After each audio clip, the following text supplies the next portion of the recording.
a new world order where diverse nations are drawn together in common cause to achieve the universal aspirations of mankind: peace and security, freedom, and the rule of law. And why would world government and a desire for peace and security bring about destruction? During World War I, Nicholas Murray Butler, who ironically would win the Nobel Prize for Peace, gave this mysterious address before the Union League of Philadelphia on November 27, 1915. He said, "The old world order died with the setting of that day's sun, and a new world order is being born while I speak, with birth pangs so terrible that it seems almost incredible that life could come out of such fearful suffering and such overwhelming sorrow." James Warburg of the Council on Foreign Relations, while speaking to the Senate Foreign Relations Committee on February 17, 1950, said, "We shall have world government whether or not we like it. The question is only whether world government will be achieved by consent or by conquest."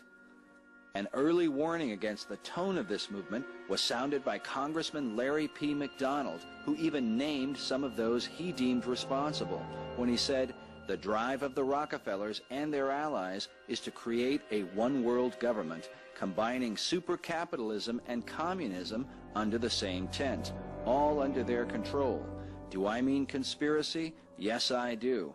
I am convinced there is such a plot, international in scope, generations old in planning, and incredibly evil in intent." Arthur Schlesinger, Jr., in the July-August 1995 issue of Foreign Affairs said, "We are not going to achieve a new world order without paying for it in blood as well as words and money." Decades earlier, famed author H.G. Wells, who wrote such works as The Time Machine and The Invisible Man, was also a member of a controversial group known as the Fabian Socialist Society. While his science fiction books are well known, Wells also wrote a little-known work titled The New World Order, published in 1939. In it he states, "Countless people will hate the New World Order and will die protesting against it." When we attempt to evaluate its promise, we have to bear in mind the distress of a generation or so of malcontents, many of them quite gallant and graceful-looking people. So affected was he by his research on the subject that author Ralph Epperson compared the New World Order to George Orwell's 1984. He said, "It might have been George Orwell in his book 1984 that best summarized what the New World Order had in store for the world when he wrote, 'If you want a picture of the future, imagine a boot stamping on a human face forever.'"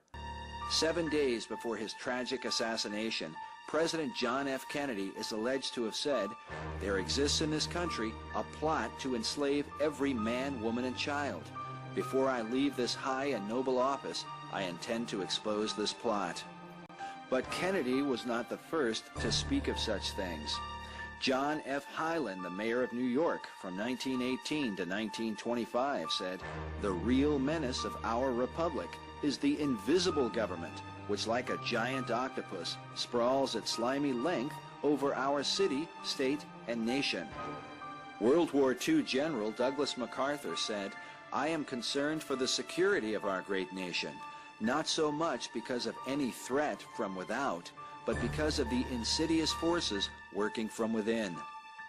Supreme Court Justice Felix Frankfurter is quoted saying, "The real rulers in Washington are invisible and exercise their power from behind the scenes." Even President Woodrow Wilson supported such claims. Today, the White House website reports that Wilson, quote, "asserted international leadership in building a new world order." However, in 1913, Wilson wrote these words in a work titled The New Freedom. He said, "Some of the biggest men in the United States are afraid of something.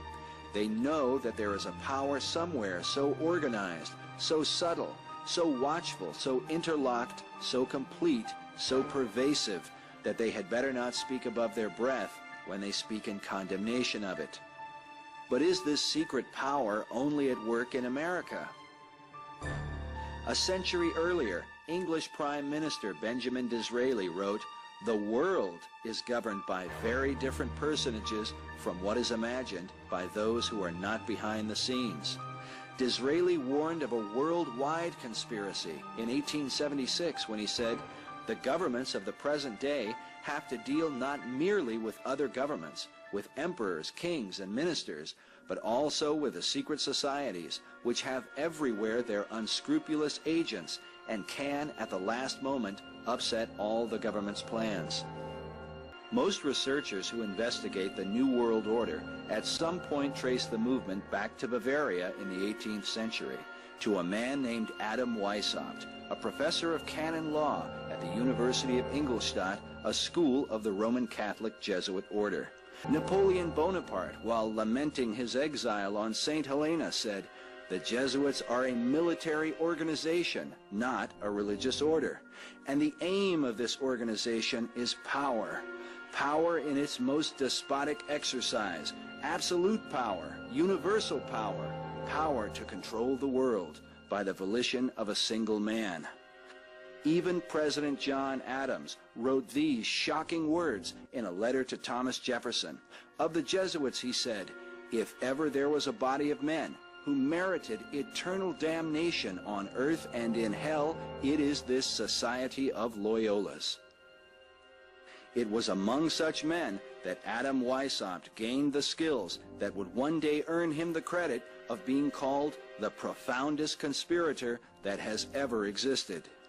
Weishaupt had his own lust for power and formed a secret society whose plan was to revolt against all established authority on earth. He codenamed himself Spartacus and called his society the Illuminati. Author Myron Fagan writes that Weishaupt himself said that the word Illuminati is derived from Lucifer and means holders of the light. As Albincelli wrote, "It is professed in these societies that all that the Christian God commands is disagreeable to Lucifer. In consequence, one must do all that the Christian God forbids, and one must shun like fire all that he commands." We read that Weishaupt began to write out the master plan that was designed to give the synagogue of Satan, so named by Jesus Christ, ultimate world domination, so they could impose the Luciferian ideology on the human race. The method he chose was to bring about a world revolution. In the 1920s, historian Nesta Webster wrote of this conspiracy, saying, "It was by this terrible and formidable sect that the gigantic plan of world revolution was worked out, a program hitherto unprecedented in the history of civilization. Communistic theories had been held by isolated thinkers or groups of thinkers since the days of Plato, but no one, as far as we know, had ever yet seriously proposed to destroy everything for which civilization stands. Moreover, the plan of Illuminism has continued up to the present day." Most of us in our world history classes were pretty much taught that the French Revolution was glorious and that the French monarchy was terrible, and so the public finally rose up and broke into the Bastille and took the guns and went out and had a revolution and kicked out the monarchs. That's what we grow up with, but that's not the fact of the matter. A group of radicals surfaced in France known as the Jacobin clubs that were organized under the direct inspiration of the Bavarian Illuminati. In 1793, Alois Hoffmann, the editor of the Vienna Journal, wrote, "I shall never cease to repeat that the French Revolution has come from Masonry and the Illuminati." The Jacobins vowed to destroy the monarchy and sought to establish what they called a new world order. In 1789, an artificial shortage of grain was created by Illuminist manipulations of the grain market. This produced a famine so intense that it brought the nation to the edge of revolt. The conspirators held up the food supplies and blocked all reforms in the National Assembly to exacerbate the situation, and the populace starved. With the Jacobin propaganda, the people blamed the monarchy, King Louis XVI, and his queen, Marie Antoinette. Antoinette is famous for having said, "Let them eat cake. in response to the starvation of the people. But modern researchers expose the phrase was set down earlier by philosopher Jean-Jacques Rousseau in 1766, while Marie Antoinette was only 10 years old. As one source writes, the saying was attributed to Marie Antoinette in 1789 by radical agitators who were trying to turn the populace against her. As a result of such lies and propaganda, King Louis XVI and his queen were overthrown and murdered on behalf of the revolution. In 1885, Monsignor George Dillon wrote, "Communism is but a form of the illuminated masonry of Weishaupt." The Russian Revolution, like the revolution in France, is often portrayed as the noble struggle of just men desiring to overthrow an unjust monarchy. But as with Weishaupt and his inspired French revolt, a conspiracy against God is to be found at the very heart of it. In his book, Marx and Satan, author Richard Wurmbrand exposes the truth about the man most credited with the communist idea. Marx began his life as a professing Christian, even writing a poem titled "The Union of the Faithful with Christ" in favor of Christianity. But by the time he finished high school, somehow his heart had turned. In another poem he wrote, "I wish to avenge myself against the one who rules above." In a poem titled "Pale Maiden," Marx wrote, "Thus heaven I forfeited, I know it full well, my soul once true to God is chosen for hell." But Marx was not alone in his thoughts of damnation.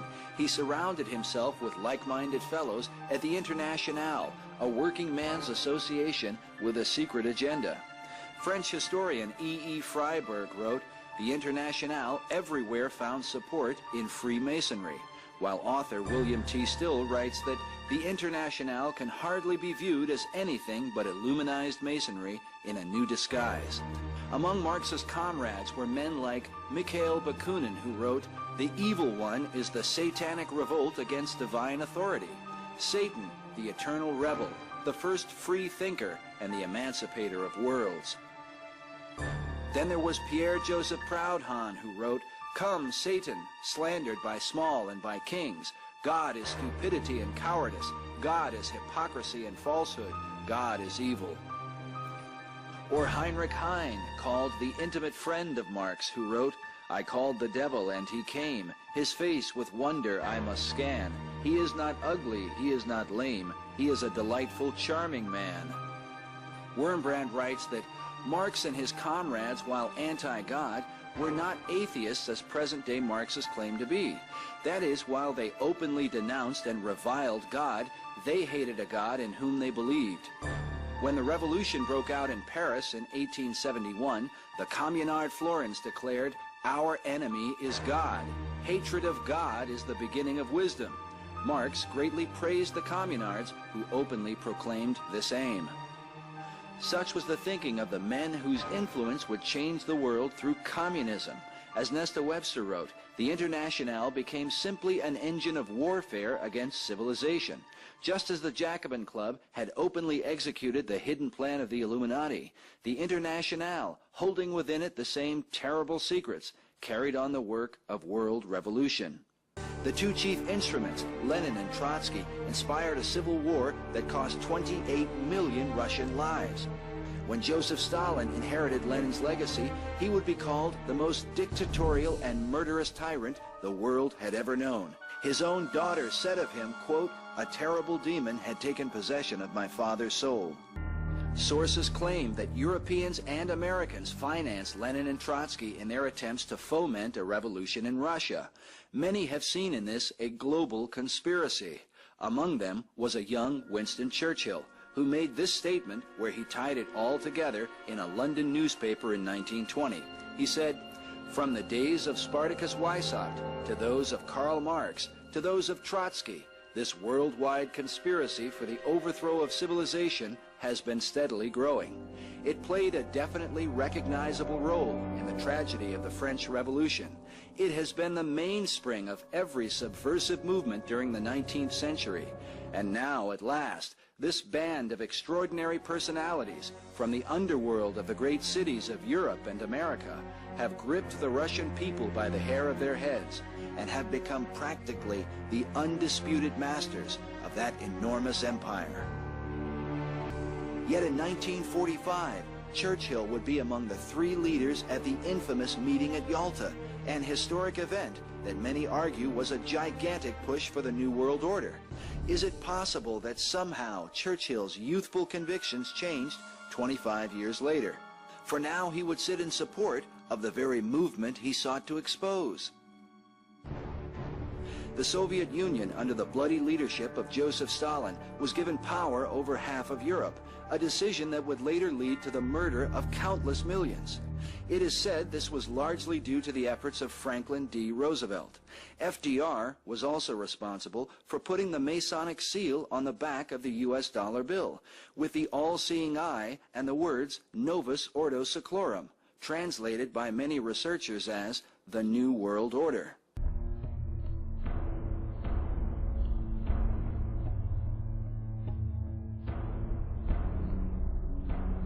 In 1830, Adam Weishaupt died at the age of 82.